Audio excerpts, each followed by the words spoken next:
Assalamualaikum warahmatullahi wabarakatuh. Pada kesempatan kali ini, perkenankan kami untuk mempresentasikan penelitian kami yang berjudul Pengaruh Intensitas Cahaya Matahari dengan Variasi Posisi Lubang Kardus Penutup terhadap Laju Pertumbuhan Perkecambahan Biji Kacang Hijau atau Vigna radiata. Sebelumnya, perkenalkan kelompok kami yang beranggotakan Dira Julia Albaroh, nomor presensi 10, Devia Panca Herahmanta, nomor presensi 11, Vanessa Khairina Azahra, nomor presensi 15, dan Radian Elo Abdullah Oktaviani, nomor presensi 26. Selanjutnya, hal-hal yang akan dibahas pada presentasi kali ini. Yang pertama, bab 1 pendahuluan yang berisi latar belakang, rumusan masalah, tujuan penelitian, dan manfaat. Kemudian yang kedua, bab 2 dasar teori. Yang ketiga, bab 3 metode penelitian yang berisi objek, waktu, dan tempat, alat dan bahan, dan cara kerja. Lalu bab 4 berisi hasil dan pembahasan, bab 5 penutup berisi kesimpulan dan saran, dan yang terakhir daftar pustaka. Bab 1 pendahuluan. Yang pertama yaitu latar belakang.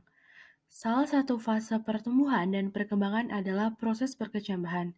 Perkecambahan adalah tumbuhnya embrio dalam biji secara perlahan menjadi tumbuhan dewasa. Dalam prosesnya terdapat faktor internal dan eksternal yang mempengaruhi. Adapun faktor internal berupa gen dan hormon tumbuhan, sedangkan faktor eksternal meliputi cahaya, suhu, kelembapan, nutrisi, air, dan oksigen. Peneliti tertarik untuk menguji salah satu komponen bagian faktor eksternal berupa cahaya matahari dengan memvariasikan posisinya terhadap tumbuhan kacang hijau atau Vigna radiata untuk mempelajari lebih dalam terkait pertumbuhan dan perkembangan tumbuhan. Dari penelitian ini diharapkan dapat menjadikan wawasan baru yang menunjang pendidikan terutama dalam bidang lingkungan hidup. Selanjutnya, adapun rumusan masalah dalam penelitian ini adalah bagaimana variasi posisi lubang kardus penutup dapat mempengaruhi laju pertumbuhan perkembangan biji kacang hijau atau Vigna radiata. Adapun tujuan penelitiannya yaitu untuk mengetahui pengaruh variasi posisi lubang kardus penutup terhadap laju pertumbuhan perkecambahan biji kacang hijau atau Vigna radiata. Selanjutnya ada manfaat penelitian, yaitu untuk menambah wawasan terkait pengaruh faktor eksternal berupa cahaya matahari yang divariasikan posisinya terhadap laju pertumbuhan perkecambahan biji kacang hijau atau Vigna radiata. Hipotesa pada penelitian kali ini adalah peneliti berasumsi bahwa intensitas cahaya matahari dengan variasi posisi lubang kardus penutup akan berpengaruh terhadap laju pertumbuhan perkecambahan biji kacang hijau atau Vigna radiata. Selanjutnya, bab 2, dasar teori. Pertumbuhan merupakan proses penambahan ukuran, volume, massa, tinggi dan panjang yang bersifat tidak dapat kembali. Terjadi karena adanya pertambahan dan pembelahan sel secara mitosis dan pembesaran sel karena adanya penambahan substansi. Proses pertumbuhan awal dari biji disebut perkecambahan. Perkecambahan adalah proses berakhirnya masa dormanasi pada biji atau masa inaktif pada biji. Perkecambahan diawali dengan masuknya air ke dalam biji secara imbibisi melalui dinding sel. Air yang masuk akan memicu aktifnya hormon giberelin pada embrio. Hormon giberelin juga akan mengaktifkan enzim hidrolisis untuk memecah cadangan makanan. Hal ini mengakibatkan biji membengkak dan kulit biji akan pecah. Hal ini akan membentuk energi sehingga biji berkecambah. Pertumbuhan dan perkembangan dipengaruhi oleh beberapa faktor eksternal dan internal. Salah satu faktor eksternal adalah cahaya. Cahaya matahari merupakan sumber energi utama dalam fotosintesis. Kekurangan cahaya pada perkecambahan berlangsung menimbulkan gejala etiolasi. Pada salah satu tanaman yang disinari matahari, maka pertumbuhannya akan lambat karena auksin dihambat oleh matahari. Tetapi, sisi tumbuhan yang tidak disinari oleh cahaya matahari pertumbuhannya sangat cepat karena kerja auksin tidak dihambat. Sehingga, hal ini akan menyebabkan ujung tanaman cenderung mengikuti arah sinar matahari atau yang disebut fototropisme. Benih kacang hijau merupakan benih ortodok, yaitu jenis benih yang tidak yang tahan terhadap pengaringan dan dapat disimpan pada suhu rendah. Selain termasuk benih ortodok, jenis biji kacang hijau adalah dikotil yang itu biji berkeping dua. Sedangkan tipe perkecambahan yang dimiliki yaitu tipe perkecambahan epigeal. Tipe perkecambahan epigeal ditandai dengan hipokotil yang tumbuh memanjang, sehingga plumula dan kotiledon terangkat ke atas. Kotiledon dapat melakukan fotosintesis selama daun belum terbentuk. Organ pertama yang muncul ketika biji berkecambah adalah radikula. Radikula ini kemudian akan tumbuh menembus permukaan tanah. Untuk tanaman dikotil yang dirangsang cahaya, ruas batang hipokotil akan tumbuh lurus ke permukaan tanah, mengangkat kotiledon dan epikotil. Epikotil akan memunculkan daun pertama, kemudian kotiledon akan rontok ketika cadangan makanan di dalamnya telah habis digunakan oleh embrio. Proses pertumbuhan tanaman kacang hijau diawali dari biji yang akan tumbuh menjadi tanaman muda. Selanjutnya, tanaman muda tersebut menjadi dewasa yang menghasilkan bunga dan berbuah. Untuk menghasilkan tanaman kacang hijau dengan produksi maksimal, salah satunya dibutuhkan benih bermutu tinggi. Benih bermutu merupakan syarat untuk menghasilkan tanaman kacang hijau yang tumbuh subur dan menghasilkan buah maksimal.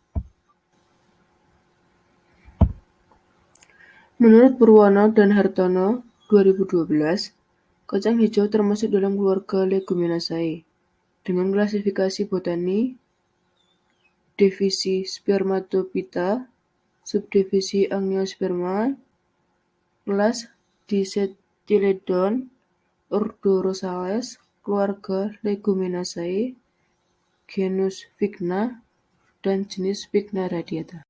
Selanjutnya yaitu bab 3 metode penelitian. Objek penelitian yang kami pilih yaitu biji kacang hijau. Kami memilih biji kacang hijau karena kami merasa biji kacang hijau mampu memenuhi kriteria penelitian yaitu perkecambahan.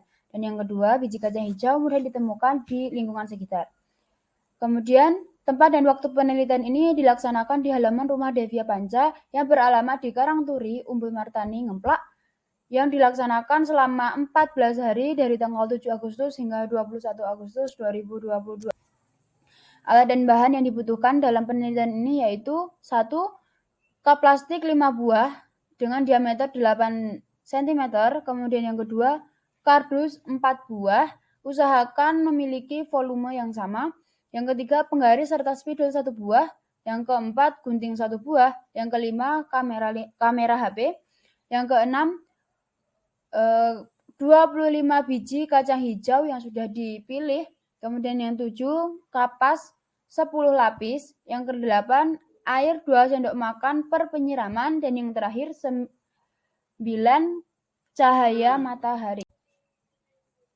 Variabel penelitian, variabel bebas kami, yaitu variasi posisi lubang kardus penutup meliputi yang pertama tanpa penutup kardus, yang kedua kardus tanpa penutup, yang ketiga penutup kardus dilubangi bagian samping atas, yang keempat penutup kardus dilubangi bagian samping bawah, dan yang terakhir penutup kardus. Variabel terikat kami yaitu meneliti yang pertama laju pertumbuhan panjang batang kacang hijau per harinya yang nanti akan ditampilkan dalam bentuk tabel pada bab 4. Kemudian yang kedua jumlah daun kacang hijau yang muncul setiap harinya. Ini juga nanti akan ditampilkan dalam tabel bab 4. Dan yang terakhir variabel kontrol. Yang pertama kapas 10 lapis. Yang kedua kacang hijau 25 butir. Yang ketiga gelas plastik 5 buah. Yang keempat air 2 sendok makan per penyiraman. Cara kerja dari penelitian ini yaitu yang pertama menyiapkan 25 butir biji kacang hijau dan 5 cup yang sudah diberi tanda dengan spidol A, B, C, D, E dengan berisi kapas yang sudah dibasahi. Yang kedua, memasukkan 5 biji kacang hijau ke dalam setiap cup dengan ketentuan posisi lubang penutup kardus. Cup A tertutup kardus, cup B lubang pada bagian atas, cup C lubang pada bagian samping bawah, cup D lubang pada bagian samping atas, dan cup E tidak ditutup kardus. Yang ketiga, melakukan penyiraman secara teratur yaitu 2 hari sekali sebanyak 2 sendok makan. Yang keempat, melakukan pengamatan terhadap panjang batang dan jumlah daun biji kacang hijau secara rutin 14 hari. Dan yang terakhir, memasukkan hasil pengamatan pada tabel hasil dan pembahasan. Bab 4. Hasil dan pembahasan. Berikut merupakan tabel hasil dari penelitian. Dari data dapat diketahui bahwa 1.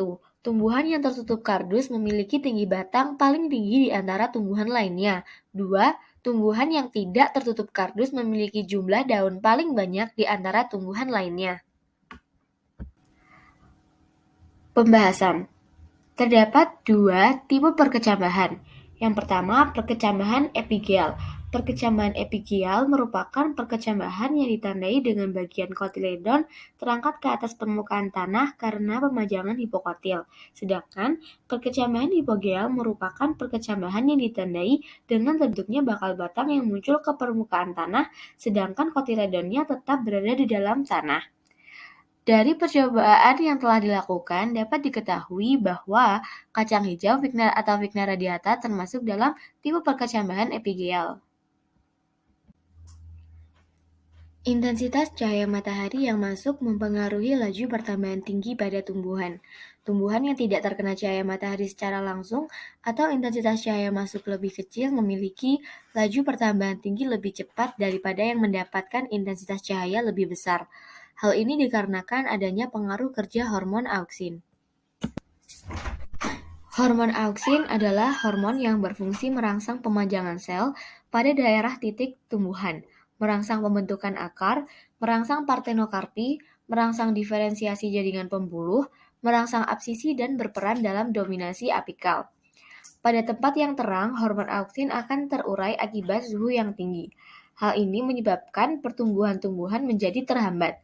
Sedangkan pada tempat gelap, hormon auksin dapat bekerja optimal karena konsentrasinya lebih tinggi sehingga tumbuhan tumbuh lebih cepat. Namun, tumbuhan yang tumbuh di tempat gelap, kondisinya pucat, kurus, dan daunnya tidak berkembang atau etiolasi. Keadaan ini terjadi akibat tidak adanya cahaya matahari yang masuk secara optimal. Sedangkan pada lokasi terang, daunnya tampak lebih lebar, tebal, hijau, tampak segar, dan batang kecambahnya tampak lebih kukuh. Posisi lubang penutup kardus juga mempengaruhi laju pertumbuhan dan perkembangan tumbuhan. Lubang kardus yang tepat berada di atas tumbuhan menyebabkan intensitas cahaya yang masuk ke tumbuhan tersebut lebih banyak, sehingga tinggi tumbuhan lebih pendek daripada tumbuhan dengan lubang penutup kardus di samping atas dan samping bawah. Dengan posisi lubang yang berbeda juga menyebabkan arah pertumbuhan yang berbeda pula. Tumbuhan tumbuh mengikuti arah matahari yang datang. Posisi lubang di atas menyebabkan tumbuhan tegak lurus, posisi lubang di samping atas dan samping bawah menyebabkan tumbuhan tumbuh bengkok. Hal ini berkaitan dengan fungsi hormon auksin, yaitu mempengaruhi pembengkokan batang menuju arah sinar yang disebut dengan fototropisme. Membengkoknya batang tumbuhan ke arah sumber cahaya disebabkan adanya perbedaan konsentrasi auksin. Pada daerah gelap, konsentrasi auksin lebih tinggi sehingga sel akan memanjang lebih cepat dibandingkan dengan kecepatan pemanjangan sel di daerah yang lebih terang. Oleh karena pemanjangan yang tidak seimbang dari kedua sisi batang ini, batang menjadi bengkok. Yang terakhir itu adalah penutup. Adapun kesimpulan dari penelitian tersebut adalah yang pertama, tumbuhan yang tumbuh di tempat gelap akan tumbuh lebih cepat, namun dengan kondisi pucat, kurus, dan daunnya tidak berkembang atau etiolasi akibat dari tidak ada cahaya yang masuk sehingga fungsi hormon auksin untuk pemanjangan sel-sel tumbuhan dapat bekerja maksimal. Yang kedua, tumbuhan yang tumbuh di tempat terang akan tumbuh lebih lambat, namun daunnya lebih lebar, tebal, hijau, tampak segar, dan batang kecambah tampak lebih kukuh akibat dari fungsi hormon auksin yang terhambat. Yang terakhir yaitu Tumbuhan-tumbuhan mengikuti arah datangnya cahaya matahari atau fototropisme, di mana batang tanaman membengkok ke arah datangnya cahaya karena sisi yang dikenai cahaya lebih panjang dibandingkan bagian yang terkena cahaya. Saran dari peneliti untuk penelitian kali ini adalah, sebaiknya dalam melakukan penelitian ini tidak menggunakan kapas dalam media tanam, karena kurang kokoh dalam menopang akar. Lebih baik menggunakan media tanam lain seperti tanah. Jika menggunakan kapas sebagai media tanam, perlu diperhatikan jumlah kapas setidaknya 15 lapis kapas. Adapun referensi dari penelitian kali ini ialah sebagai berikut. Sekian presentasi dari kami, kurang lebihnya mohon dimaafkan. Terima kasih. Wassalamualaikum warahmatullahi wabarakatuh.